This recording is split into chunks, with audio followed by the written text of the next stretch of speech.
Mr. Chairman, Speaker, sorry, I'd like to first off congratulate the Honorable Ashley Singh for a wonderful budget presentation and the fact of the document, the fact of what it presents here to us in this House, in that it contextualizes where we are, what we need to do to move forward to make our country and our society better. Mr. Chairman, the last time I think I spoke here in this House, I deplored presentations which were made. I would have to say that I cannot, of course, match the wonderful presentation of Mr. Schuman, nor, of course, the Honorable Ashley Singh. But, Mr. Chairman, again, we've just had before me here in this House a delusional, deplorable, regrettable, and an infamous display and presentation from an honorable member, only honorable perhaps by convention in this House. Mr. Chairman, if Guyana is to become better and to be at peace and to have harmony, it has to begin here in this House with us. It has to begin here in this House, and it has to arise out of reasonable, responsible debate based on facts.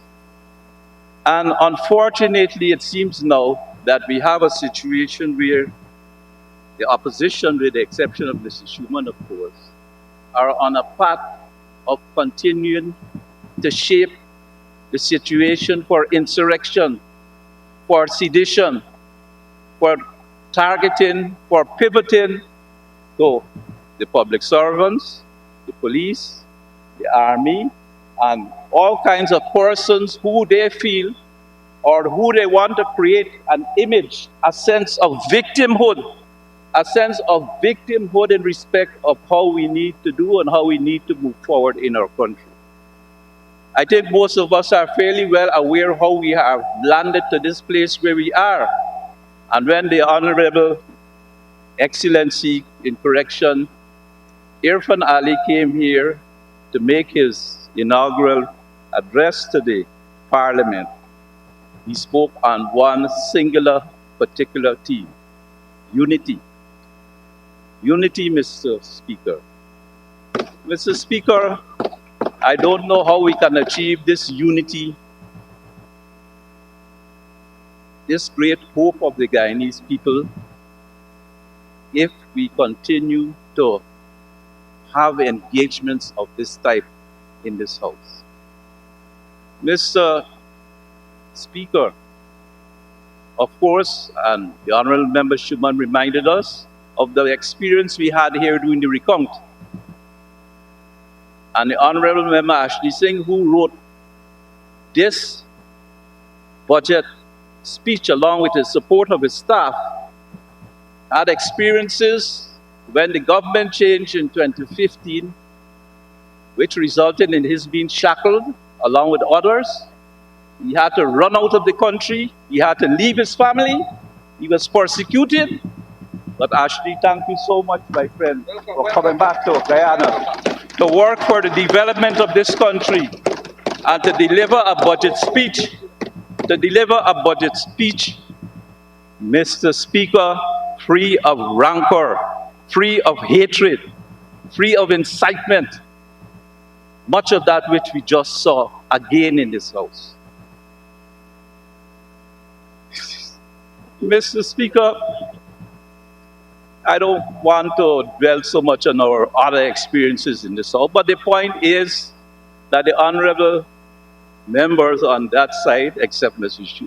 Honorable Schuman, of course, keep throwing up irresponsible statements in the face, no, I have to say it, in the face of the highest courts of the region, in the face of the observations and information of the OAS, the EU, the ABC, the British, CARICOM, the CARICOM Recount team, who did a wonderfully professional work here in identifying who won the elections, and all these issues about 49 phantom or whatever ballot boxes, which you just said, was utter nonsense.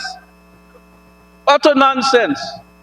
But they keep repeating it because now I believe they're on a point, on a path where they... Honorable Minister, nonsense and utter nonsense, you have to withdraw. I withdraw Honorable those, Minister, I please withdraw those words. I withdraw those words. Thank you, Mr. Speaker. Mr. Speaker. Honorable Member, Ms. Manachan, you have a problem with my rulings? Mr. Speaker, I withdrew the words. I apologize for using those words. But just to say, the presentations are deplorable. I think we are on a path where trouble is being stirred up. Having failed at winning the elections, they are bitter, extremely bitter. They're sourpusses. Their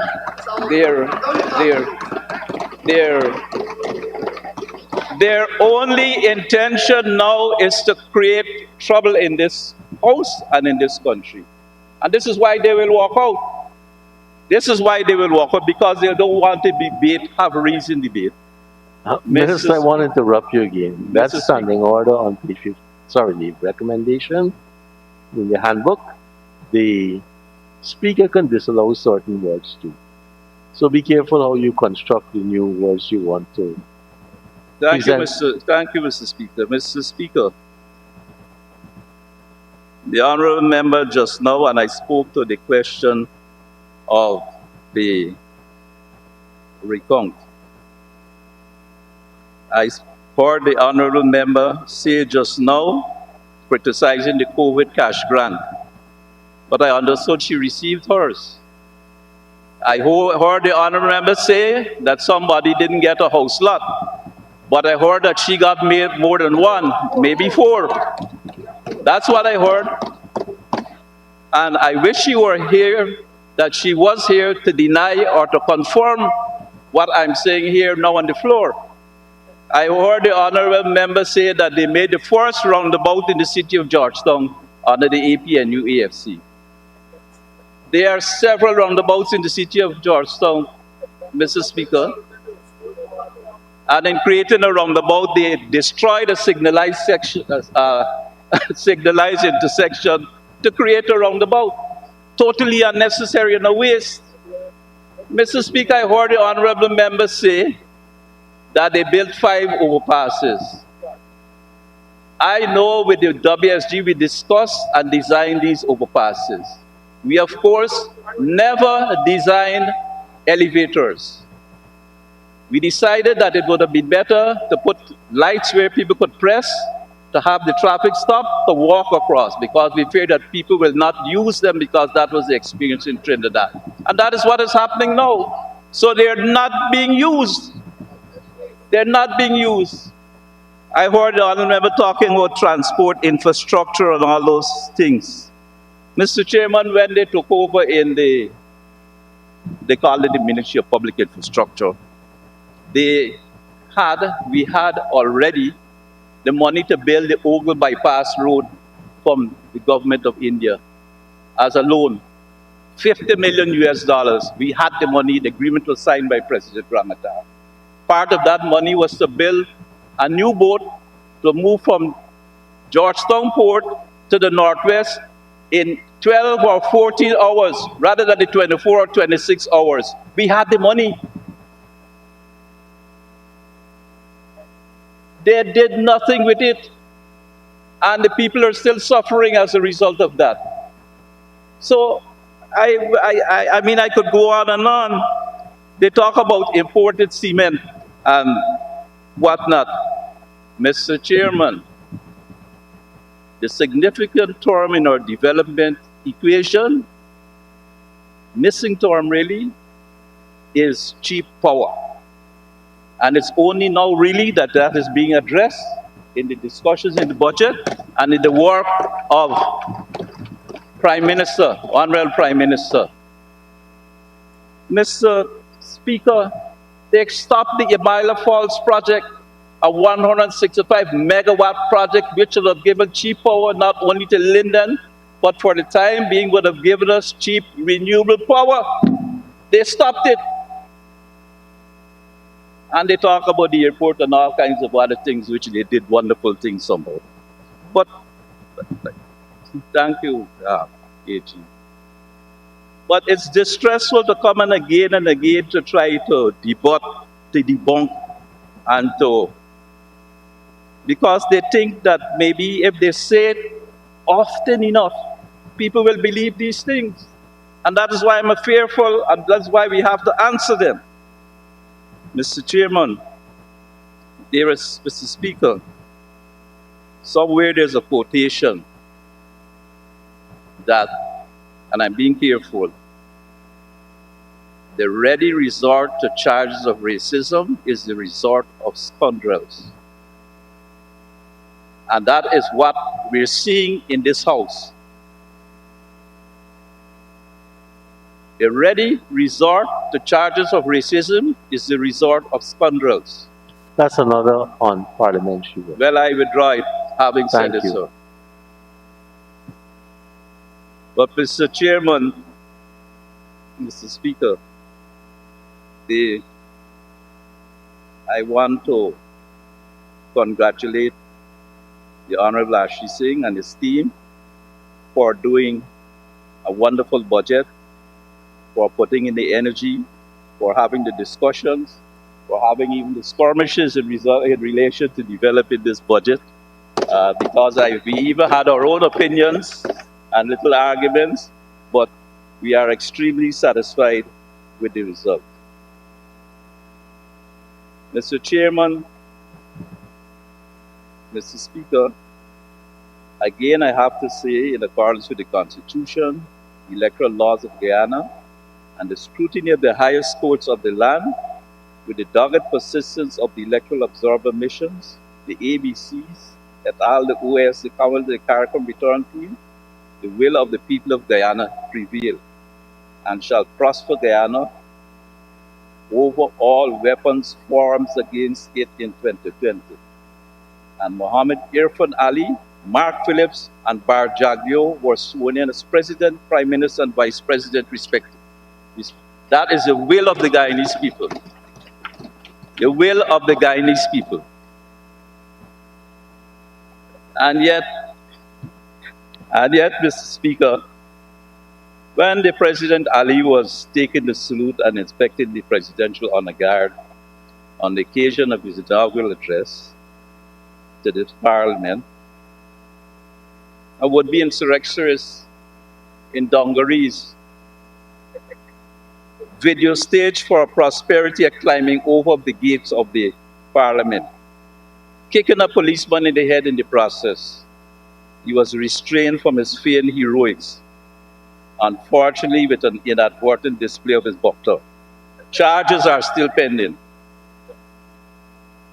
And still again, Mr. Speaker, when President Ali and First Lady Arya Ali took the red carpet, APNU AFC members of this House took position to bellow fraud is fraud in a grossly display of hysterical, delusional self-confidence. Can we imagine that the fraudsters and riggers shouting fraud is fraud, and also coming to this House in debate speaking of a regime now in government as if merely saying so makes that true, against the simplest of sensibilities? Eternal shame, though, is already accorded them as their place in history.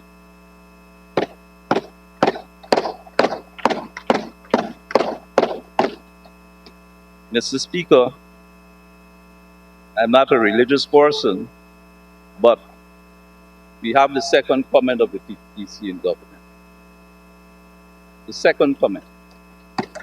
And Mr. Speaker, we have to work hard now so that our people can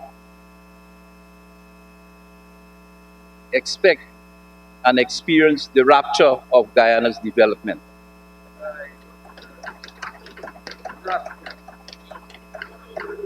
The development tasks conceptualized in the manifesto of the PVPC are non-contextualized in the first of many budgets to be presented by Dr. Singh as Minister of Finance again. President Irfan Ali has spoken on his vision of enhancing national unity, irrespective of race, class, ethnic, religious, cultural, and political perspectives. He has repeatedly struck the necessary notes emphasizing fairness, justice, opportunity, equity, reward for diligent work, poverty and crime reduction, and improved health care. Unfortunately, again, Mr. Speaker, in spite of the traumatic events of the 2nd of March to August 8, 2020, the necessary taking of the available opportunity for retrospection and introspection has not been grasped by those whom we can best describe as the usual suspects, who in the usual manner continue to recklessly and luridly race bait, conjure up fictions, alternative facts on the intent, purpose, and results of the past PPPC programs and projects. But worse yet, they have purloined those projects which they inherited and have advertised them decidedly as their own. I am amongst the first to consider the APNU AFC built a roundabout in Georgetown, replacing a signalized intersection and naming it the first roundabout in Guyana. At the macro employment level, they studiously avoided speaking about the 7,000 sugar workers they dumped out into the dams and streets without a care for the consequences on the 28,000 direct dependents of those workers, and the negative withdrawal of the synergistic economic impacts on another 70,000 persons of all races in the sugar industry. Mr. Speaker, I'm not sure those who are here representing them are perhaps competent, but I really would have liked to ask their leading lights, what is the problem they have with sugar and what is the problem they have with rice? What is the problem they have with sugar and rice? We all came through sugar and rice. The country developed through sugar and rice. Rice is a staple. Rice is a staple product. Both sugar and rice earn us foreign exchange. And that's the significance in it, beyond all the support Gaisuko gives in the communities, in drainage and irrigations, in the maintenance of dams, in the maintenance of sport grounds and health facilities and all those other things. They see rice and its difficulties, which they have accentuated, in a very narrow way. A very narrow way. And somebody said today here, angry, that people were drying rice on the road. And I, as Minister of Public Works, and Bishop, I want to inform you of this. In the rice growing season, if there's not enough place to dry the rice, the road has to be used. It has to be used. If the rice crop fails, or if it goes to the wrong moisture, or we get red rice, Guyana loses, we lose, I lose. I've been in other countries, you see they throw onion on the road to dry, potato to dry. You got to go in the corner. In Canada, in Switzerland, when the cows go with the bells, everybody got to slow down and stop. And here we complaining about poor farmers drying rice in the road to get the best grade and quality for export. This is the fantasies which they create and speak about without thinking.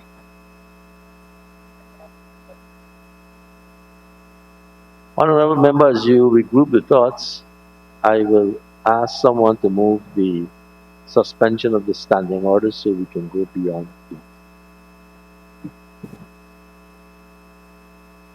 Mr. Speaker, I ask that we move the suspension is done in order to continue the debate. Thank you. Mr. Speaker, the actions taken by the AP and UAFC government suggest that forestry, fishing, quarry and construction, transport and mining, and yes, bauxite, where the government allowed the blocking of the Berbice River, eventually putting paid to the Russell-Oldendorf combined operations. This activity also put paid to the jobs of 700 direct employment for Lindeners, Bokwaniites, Mapletown, and Huru residents, and another 400 jobs downriver at New Amsterdam and its satellite communities. And they will tell those people today and tomorrow that they love them and they must vote for them. But they're destroying their livelihood and the opportunities for the development of those people and the communities.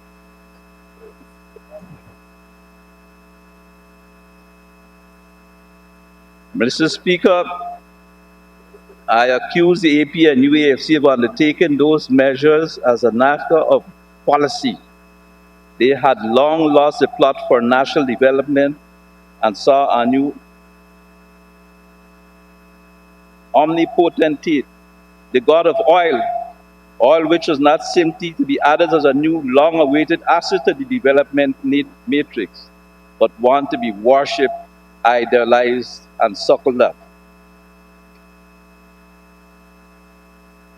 Mr. Speaker, while I condemn the economic and resulting social policy of the AP and UAFC government, I hasten to condemn those now patented presentations which only see development through the vision of race and who seek to have us inflict on each other the hurt and pain meted out to all of us in circumstances over which we had no control.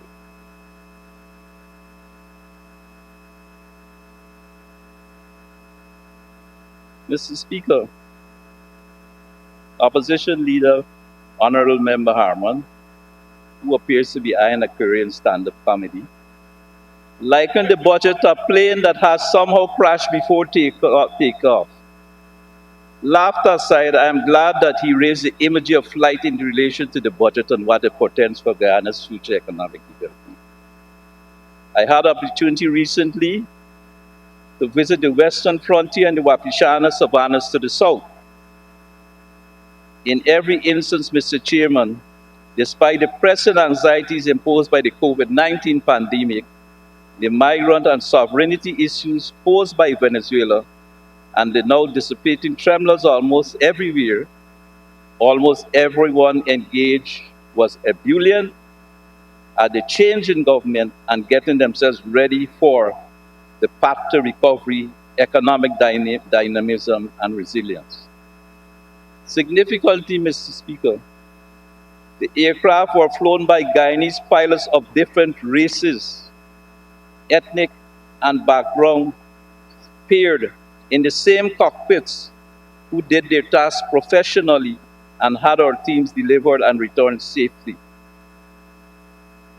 I want to call on the opposition, AP and UAFC, to let us emulate the professional and skills, confidence, and engagement to have us in this honorable house prepare, take off, fly, and land this Guyana aircraft safely and without distress, because we are all on board and will all perish if we lose the unified control necessary for the safe operation and handling of a complex but enduring committee that Guyana represents.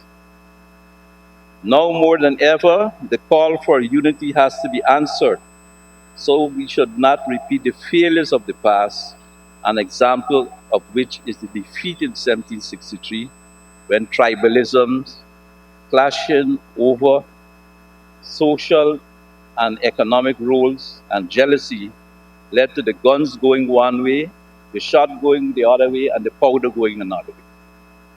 We cannot fail again. Mr. Speaker, the budget speaks to the clearest path to take to recovery. We on this side of the House are determined to act responsibly so as to deliver what we must, a far better life than what we have had to future generations of Guyanese. The Honorable Member Ramjatan keeps carping and touting projects and activities in the Ministry of Home Affairs, which he says were new initiatives under his Ministry of Public Security. The raw facts of the matter are that almost every activity he or his booster point to have their genesis on the previous PPPC governments with Minister Clement Rohi. And Ramjatan, honorable member, as he is here, continues to sit with colleagues in what we have been advised is an abusive relationship, that of the ANC, APNU, AFC, oblivious to the disgraceful spectacle he presents. Mr. Speaker, I want to assure the honourable member that we are not tapping his phones. The question, though, now is how does he do it? How does he endure it? The action may lie, Mr. Speaker, in the use of self-medication, as I've worked.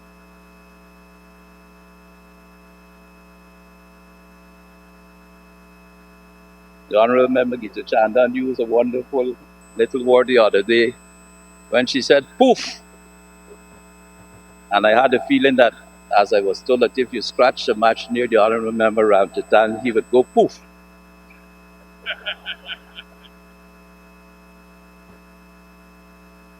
Mr. Chairman, the budget speaks of path to recovery, economic dynamism, and resilience.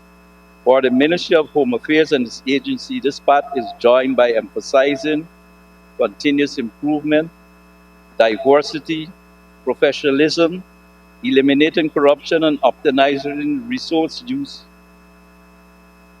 For the safety and security sector, the goal is to increase the peace.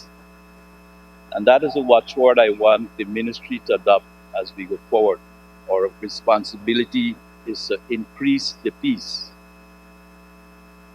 In service to Guyana and in response to the critique of issues of the lack of public trust, poor response times, and inefficient resource allocation. The 2021 budget proposes billions of dollars for the sector and significant improvements over 2020. The safety and security of citizens, enterprise, and assets are vital to ensuring the development we must now have and to fulfill the long pent-up expectations of all with respect to the sector. These have to be met by diligent effort over the medium term. The implementation of rational policy, judicious programs, and practical projects, bolstered by continuous iterative review, monitoring, evaluation, optimizing, will see the Ministry of Home Affairs shake off the effects of malaise, misdirection, and corruption which has plagued it over the last 5 years during the AFP and UAFC's time in government. Mr. Speaker, this forced adjustments toward the institution of a new culture, focus, and commitment towards working to develop and improve the sector and to gradually improve public confidence in real terms. This is not expected to be easy, and we have already seen signs where the challenges to public order and security have raised their ugly heads. Not satisfied their failed efforts to rig on the national and international stage, the national election, significant elements of the political opposition have moved on seamlessly to promote racial divisiveness, violence, sedition, and politically inspired crime. A case in point is the gruesome murder event on the West Bank Demerara, West Bank Borby, when Guyanese could not share their collective grief over the incident of the death of the Henry boys, but had to battle feelings of hatred, recrimination, retaliation as the horde was expanded by racial and criminal attacks on undeserving citizens as a result of incitement by the maximum leaders of the AP and UAFC, Granger and Harmon, excellent and honorable as they are by conventions. Failure on that front has now slid over towards continual cries of racial victimization and a renewed resort to openly bail the public service into a collision course with the administration on, as has been tried and repeated often before, false grounds alternative truths, and plain naked untruths. Mr. Speaker, the budget debate is being used by the opposition for an opportunity, thus not for an opportunity to seriously debate critical national issues, but as a platform to create and promote disunity and insurrection, which misguidedly they think they have the backing of even their own supporters. And were they not ridiculous, shameful, and dangerous, it would have been roiling entertainment to sit through the opposition presentations, pressed on by many seemingly disillusioned advocates, both in the print, visual, and social media. Sure, it does hurt to lose an election, Mr. Chairman, but to claim victory and feign genuine disappointment against all facts, oft repeated with the benefits of the recounting against all the world, would only suggest that certain members have completely lost their senses or that mischief is afoot. And therefore, Mr. Speaker, I am forced to start with some considerations of the Guyana Police Force, which has the responsibility for service and protection in relation to police.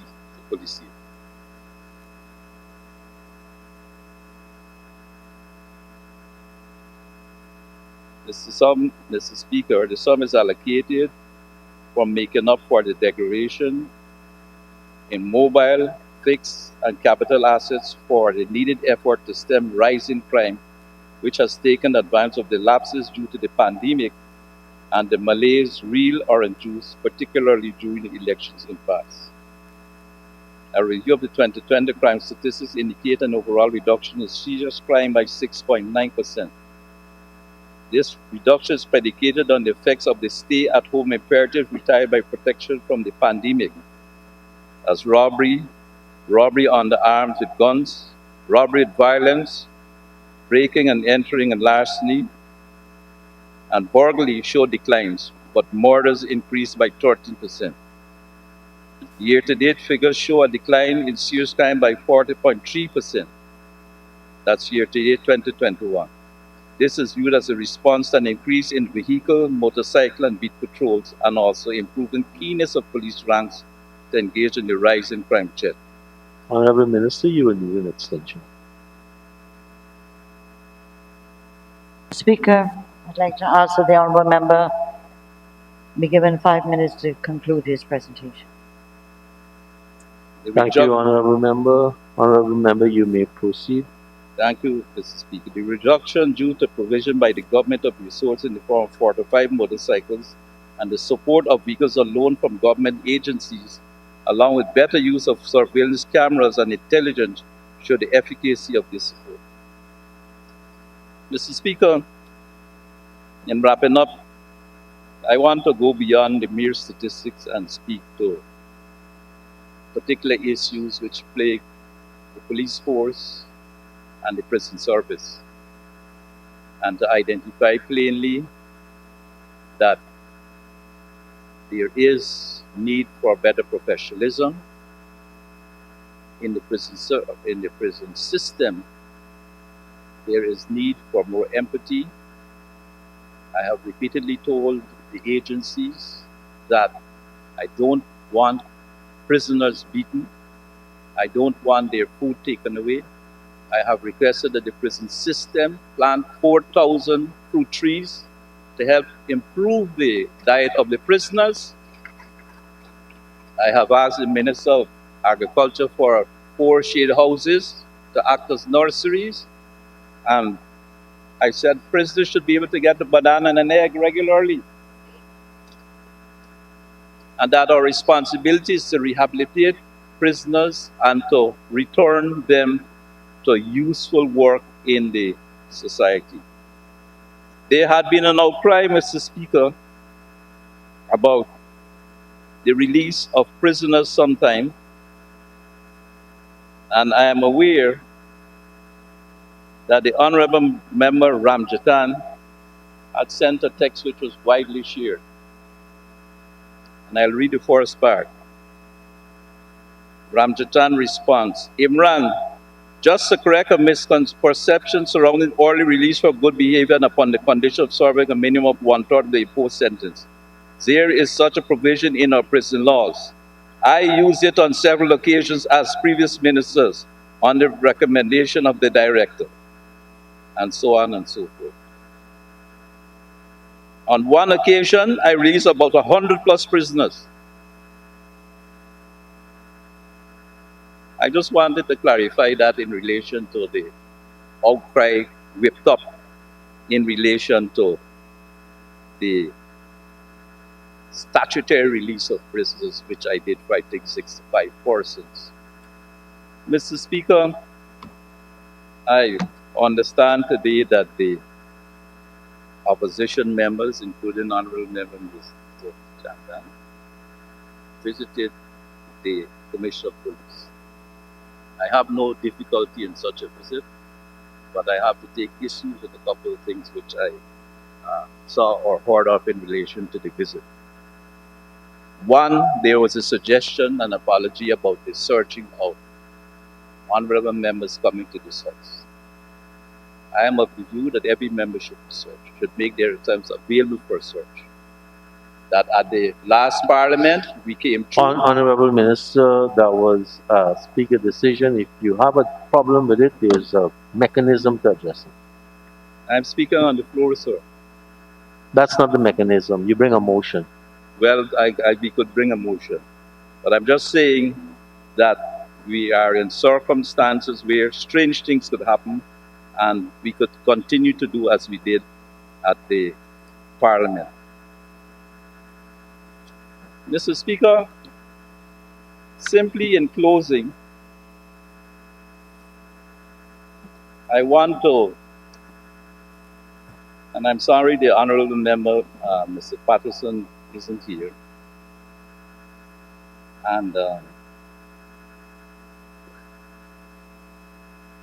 I wanted to just read some of the issues which occupy the efforts of the Special Organized Crime Unit.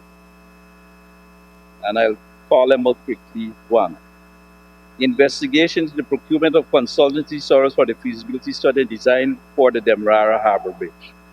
Conspiracy to defraud country to common law on the 25th of January 2021. David Patterson, former Minister of Public Infrastructure, Ralston Adams, former GM of the Demerara Harbor Bridge. Both pleaded not guilty and were placed on $200,000. I wanted to ask Mr. Patterson here to return the jingles which he took, purchased with public money, to return the jingles to the people of Guyana, he and all the others. Bangles or jingles or whatever they are.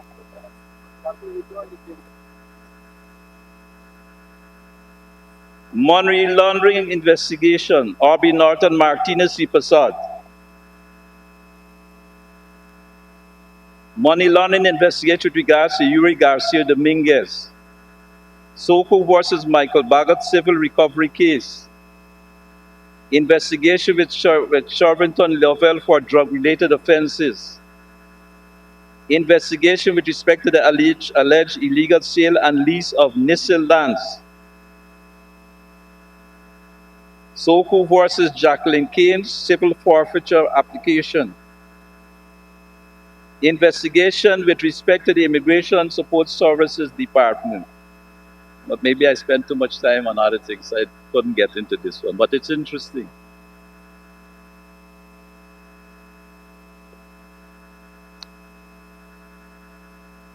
Mr. Speaker, forensic audit of the Police Finance Department.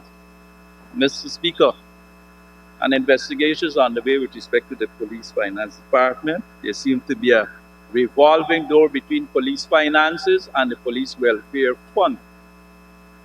For the last year, or part of the last year, an amount of $300 million are missing.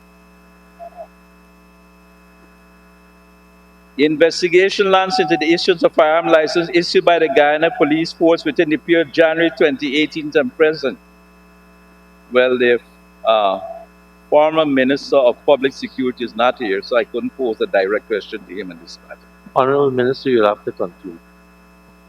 So, this is my perhaps unfortunately meandering presentation. I think changed because of what was said before I came. I can only encourage honorable members, not only this on our side of the house, and I have no difficulty with their response, but also on the other side of the house, in respect of what we have to do to create and ensure peace in Guyana so we could have the development which we all want, and so that we could hand on, as I like to say, a better life than we have had to our children, a better life than we have had. That is our responsibility. Nothing else matters. So with that, Mr. Chairman, honorable members, thank you.